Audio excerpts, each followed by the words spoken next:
Hello friends, welcome back to my YouTube channel. मैं हूं doctor Nitya and today we discuss about a very common problem that is bed waiting.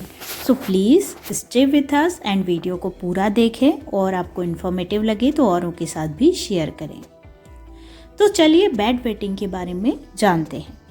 Bed wetting को हम nocturnal enuresis भी बोलते हैं।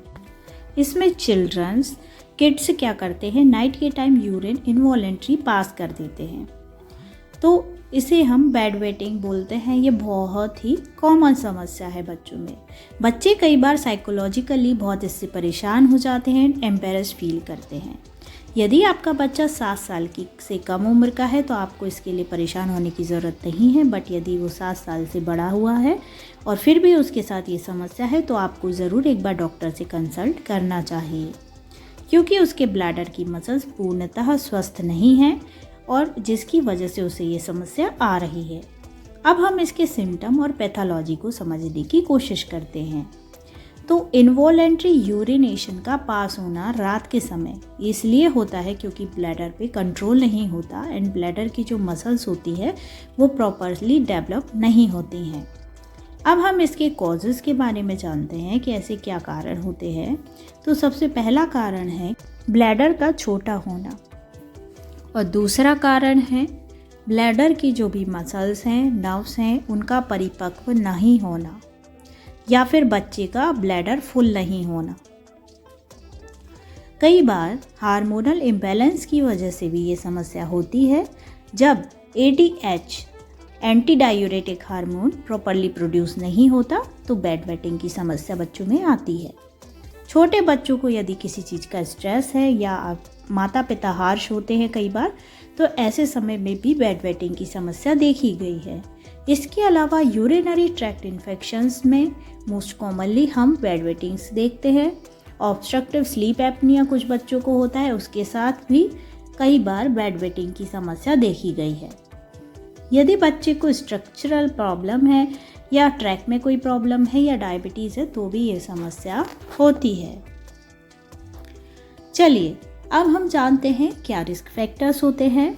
तो यदि ADHD की प्रॉब्लम हो सकती है, अटेंशन डिफ्लेक्ट या हाइपर एक्टिव डिसऑर्डर। इसके अलावा फैमिली हिस्ट्री की वजह से भी ये होता है। टेस्ट एंड डायग्नोसिस की बात करें तो मोस्ट कॉमनली हम यूरिन टेस्ट करवाते हैं जिससे हमें पता चलता है। इसके अलावा एक्सरेज करवाते हैं और यदि लगता है तो हम सोनोग्राफी वगैरह भी करवा सकते हैं एंड शुगर टेस्ट करवा सकते हैं यदि डायबिटिक है बच्चा तो। अब ट्रीटमेंट की बात करते हैं। होम्योपैथी में बेसिकली इंडिविजुअलाइजेशन के अकॉर्डिंग ही मेडिसिन देते हैं, बट मैं आपको टॉप 5 मेडिसिन एन्यूरोसिस की बता रही हूँ।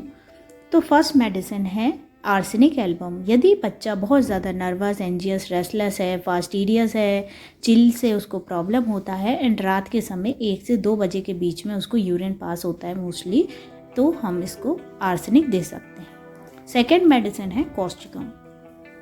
कॉस्टिकम भी बहुत ही इफ़ेक्टिव रेमेडी होती है चिल्ड्रंस में। यदि बच्चे को पहली स्लीप जो भी उसकी 12 बजे तक की होती है ना, 10 से 12, वो अफेक्टेड हो रही है, यूरिन पास बहुत फ्रिक्वेंटली हो रहा है, बच्चे को पता नहीं चल रहा है, यदि बच्चा हंस रहा है तो भी यूरिन पास हो जा रहा है, तो ऐसे में कॉस्टिकम देते हैं। थर्ड मेडिसिन है क्रियोजोट। क्रियोजोट भी बहुत ही इफेक्टिव रेमेडी है यदि सडन अर्ग है यूरिनेशन की, और वो भी फर्स्ट ड्यूरेशन में, है ना, एंड स्लीप बहुत ज़्यादा बच्चे की अफेक्टेड नहीं होती है, उसे पता नहीं चलता है एंड बच्चा बहुत ज़्यादा इरिटेबल है एंड स्मेल आता है एक्रिड अफेक्ट से, तो हम क्रियोजोट सोच सकते हैं। फोर्थ रेमेडी है लाइकोपोडियम। यदि इनवॉलेंट्री यूरिनेशन है स्लीप के टाइम में एंड 4 से 8 बजे के बीच में प्रॉब्लम ज़्यादा आता है ना, और बच्चा जो होता है बहुत ज़्यादा सैड है, अपनी बातें किसी से बोल नहीं पा रहा है, इंट्रोवर्ट है, तो ऐसे में हम लाइकोपोडियम देने का सोच सकते हैं। इसके बाद बात करते हैं सीपिया। सीपिया कभी भी बहुत ज़्यादा सेंसिटिव होता है, इंडिफरेंस होता है, उसे ज़्यादा किसी से कोई मतलब नहीं होता है, सिंपैथी भी नहीं चाहता है वो, और अकेला रहना चाहता है, तो ऐसे में सीपिया अच्छा काम करती है। Thank you for watching. I hope somewhere this video is effective for you. If you are not subscribed, please subscribe and stay with us. Share this video to others. Thank you.